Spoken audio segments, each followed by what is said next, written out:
For 18 months, I covered every single bill in our apartment, while my husband stayed home and told me he was trying to find work. Then one Tuesday afternoon, I came home an hour early, stood frozen in our hallway, and heard him laughing into his laptop.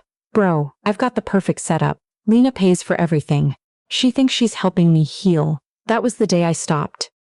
Have you ever carried someone with both arms, convinced yourself it was temporary, and then looked down one day to realize they'd gotten completely comfortable up there?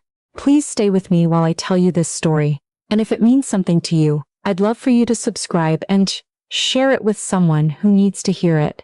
My name is Lena, and this is what happened in the 10 days before I walked out of my marriage with my dignity still intact. My husband, Brett, and I had been married for 4 years when his company downsized. He'd been a regional sales manager at a logistics firm, good at his job, confident in a way that used to make rooms feel bigger when he walked into them.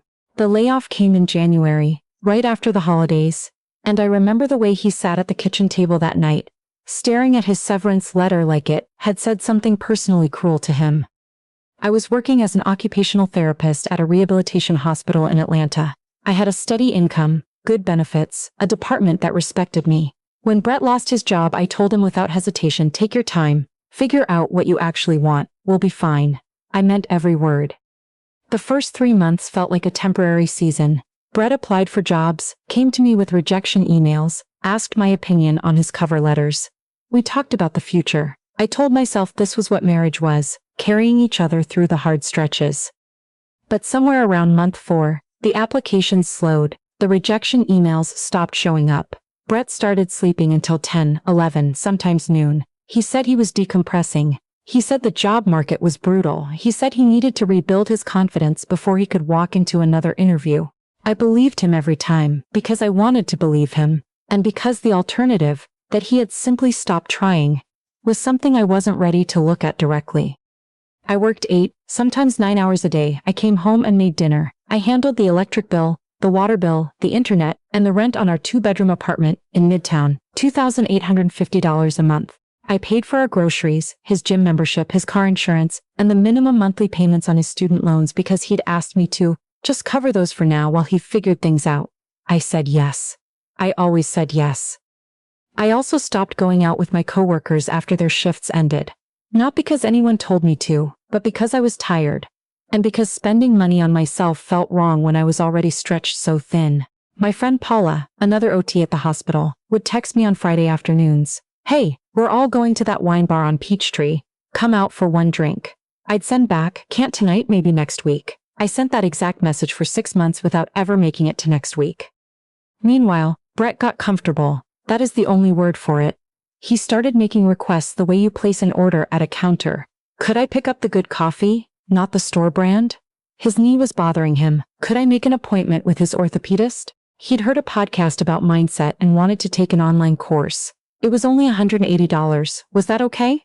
I said yes. I always said yes because I was still the woman who believed this was temporary, even when every month that passed made the word harder to say out loud. What I didn't let myself examine for a long time was the way his gratitude had quietly evaporated. In the beginning, he thanked me for everything. He'd come up behind me while I was cooking and say he didn't know what he'd do without me.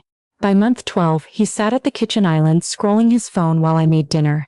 And if the food wasn't quite what he felt like eating, he'd say so without any particular apology about saying it. He stopped asking how my patients were doing. He stopped asking about my day at all, unless he needed something from it. I told myself he was depressed. I told myself frustration was a symptom of everything he'd lost. I told myself I had to be patient. I was so busy protecting the man I thought was still in there somewhere that I stopped paying attention to the man who was actually standing right in front of me. The afternoon everything changed started like 100 others before it. A patient had canceled at the last minute, a young man recovering from a hand injury who'd been cleared for discharge earlier than expected. And I had a rare open hour. I decided to head home instead of catching up on paperwork. I texted Brett on the way to the parking deck, "Coming home early. Anything you need me to grab?" He didn't respond. I figured he was at the gym. Our apartment door was unlocked, which wasn't unusual. I could hear the television in the living room, some sports channel with the volume turned low. But from the hallway, I also heard his voice drifting out of the home office. He was on a video call, laughing the kind of deep, easy laugh I hadn't heard from him in a very long time. I stopped walking. "Bro, honestly, I've got the whole thing dialed in," he was saying. "She pays for everything. Rent, food, my car insurance, even my student loans. I throw out a couple of applications every few weeks when she starts getting anxious, show her a rejection email or two, and she completely backs off." I stood completely still in the hallway. The strap of my work bag cut into my shoulder and I didn't move it. The voice on the other end, his college friend Tyler, said something I couldn't hear clearly. Brett laughed again. "She'll never leave, man. You want to know why? Because she earns more than me and she feels guilty about it. She actually thinks my confidence is shattered and that it's her responsibility to protect it. She's convinced herself that if she gives me enough time and space, the old me is going to come back." A pause. She'd never admit out loud that she's the one holding this whole thing together. It would break her entire story about us. Tyler said something else. Brett's voice dropped a little, but the words still carried. "I'll start looking for real when I'm ready. But right now, I'm good, man. I'm genuinely good." I don't know exactly how long I stood there. Long enough for the sound of the television to stop making any sense as background noise. Long enough for my fingers to go numb around the strap of my bag. I thought about walking into that office. I thought about what I would say. Then I turned around and walked back out the front door without making a sound. I sat in my car in the parking garage beneath our building for 23 minutes. I know because I watched the clock on the dashboard the entire time. Not thinking about anything in particular. Just breathing slowly and waiting for something in my chest to settle. Then I picked up my phone and texted Paula, "Is that position in Charlotte still open?" She called me back in under a minute.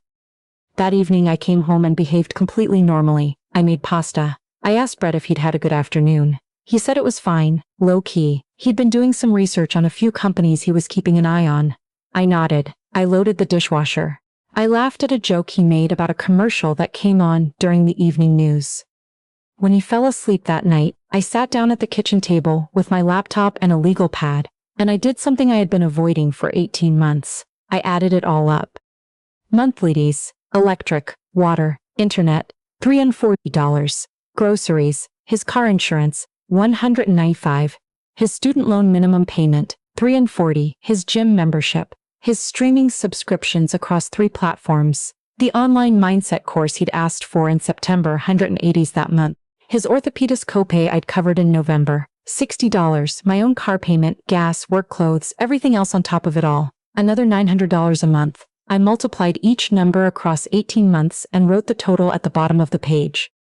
I sat back and looked at the number for a long time. Then I searched the Bureau of Labor Statistics website for average hourly rates for household financial managers and personal care coordinators. I compared both figures to what I had been quietly providing for a year and a half. The number on my legal pad stopped feeling like money and started feeling like an answer. The answer to a question I hadn't known I was asking. I opened my email and wrote back to the recruiter in Charlotte, who had reached out 2 months earlier about a senior OT position at a large hospital network there. I apologized for the delayed response and said I was very interested in learning more. I hit send, closed the laptop, and went to bed. I slept better that night than I had in at least 6 months, maybe longer. The interview was 4 days later, scheduled as a video call. I sat in my car in the parking lot of a Target 3 blocks from our apartment so Brett wouldn't hear anything. The hiring manager was warm, direct, and had clearly read everything I'd sent her carefully. We talked for just over 50 minutes. She mentioned the compensation range without me having to ask. It was $18,000 more per year than what I was currently making, plus a relocation bonus. I kept my expression neutral, thanked her genuinely, and drove home. 2 days later, the formal offer arrived by email. I didn't say a word to Brett. I forwarded the email to Paula instead, who sent back 6 exclamation points and a voice memo in which I could hear her physically trying not to shout from the other end of the phone. I'd already found an apartment in Charlotte online, a 1-bedroom in a neighborhood called South End, hardwood floors, a small balcony that got afternoon light, $1,650 a month. I'd applied the day before and been approved within hours. I signed the lease electronically that same afternoon while Brett watched a documentary in the next room. I also spent 45 minutes on the phone with a family law attorney. She explained the process clearly and without making it feel any larger than it actually was. because we had no children, and our finances had remained largely in my name. Brett had never been added to my primary accounts. The proceedings were more straightforward than I'd anticipated. I scheduled a follow-up appointment for the following week. I thanked her and hung up feeling steady in a way I hadn't expected. During those 10 days, Brett continued being exactly who he had revealed himself to be. He reminded me that his car was due for an oil change and could I drop it off on my way into work. He asked me to look up pricing for a weekend in Savannah, because he thought we needed something to look forward to. He mentioned, mildly but consistently, that I'd seemed distant lately, and that I should try to be more present in the evenings. I listened to all of it. I didn't argue. I had spent 18 months fighting battles inside myself, and I had no interest in fighting one out loud when I was 4 days from being finished. The night before I left, I sat at the kitchen table after Brett had gone to sleep and prepared a folder. I printed the offer letter from the Charlotte hospital. I printed the lease agreement for the South End apartment. I printed a spreadsheet, 2 columns, 18 rows, one for each month, with one side labeled my contributions and the other labeled yours. His side was nearly empty. I also wrote a short handwritten note on a sheet of yellow legal pad, 4 sentences. I placed everything inside a manila folder and left it on the counter beside the coffee maker, right where he would reach first thing in the morning. Paula came at 7. I'd asked her to park in the visitor section and wait. She didn't ask a single unnecessary question. She just said I'll be there, and she was. I woke early, made coffee, and scrambled eggs the same way I had every weekend morning for 4 years. When Brett came into the kitchen and started pouring his cup, I was already sitting across from him, both hands wrapped around my mug. "There's a folder on the counter," I said. "I need you to look at it before I say anything." He picked it up. He opened it. I watched his face move through several expressions I didn't have words for. "Lena," he said my name like it was a question. "I accepted a position in Charlotte," I said. "I signed a lease on an apartment there. I spoke with an attorney, and the paperwork will be coming to this address in the coming weeks. My last day in this apartment is today." He set the folder down slowly. "You're serious?" "I am." "Lena, I was going to start. I have a few leads I've been following up on. I was going to." "Brett." I said his name the same way he'd said mine, quietly, without heat. "I heard your conversation with Tyler." He went completely still. "I know what you've been doing. I know how long you've been doing it." I took a steady breath. "I don't want an explanation right now, and I don't want an apology, because neither of those things is what I need from you anymore. What I needed from you, at any point over the last 18 months, was honesty. If you told me the truth, 6 months ago, a year ago, even last month, we might have had a real conversation. Instead, you made a decision about who I was and what I'd accept, and you were right. I accepted it for a very long time." "It wasn't. That's not the whole picture, you don't." "The folder has a spreadsheet." My voice stayed even. "If you have questions about the numbers, you can reach me by email. The joint account stays open through the end of the month. After that, you'll need to contact your student loan servicer directly. I left their information in there as well." I stood up. I rinsed my mug in the sink and dried my hands on the dish towel.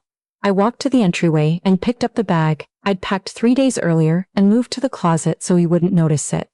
I heard him push back from the table and start talking again. His voice moved through several registers: argument, explanation, then something smaller and more desperate, the voice of someone who had finally run out of someone else's patience to rely on. I let him talk until the words ran out. Then I turned back to him one last time. "You're capable of more than what you've been doing," I said. "That was always true. You just needed me to stop standing between you and having to prove it." I paused. "I hope you do." I closed the door behind me. Paula's car was in the visitor section, with the heat already running. There was a travel cup of coffee waiting in the passenger cup holder. She didn't say anything when I got in. She just put the car in drive, and we headed south toward I-85. I didn't look back at the building. I know people always say that, and it sounds like the kind of dramatic choice someone makes in a story. But it wasn't a choice. I genuinely had nothing left in me that wanted one more look. I'd already been looking back for 18 months, trying to see the man I'd married somewhere behind the person who had taken his place. I was done looking. The first week in Charlotte was disorienting in a way that felt unexpectedly pleasant. My apartment smelled like fresh paint. The hardwood floors creaked in a new pattern I hadn't yet memorized. I had to relearn where the light switches were in the dark. Every one of those small adjustments was mine alone to figure out. And there was something almost luxurious about that. Paula flew down the first weekend to help me unpack. We ordered pizza, put together a bookshelf from IKEA at 11 o'clock at night, and at one point I laughed so hard at something, she said that I had to sit down on the floor.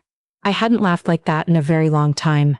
I hadn't even fully noticed until that moment that I'd stopped. Brett texted often at first. Some messages were practical. Questions about the joint account, where to find a document he needed, and those I answered.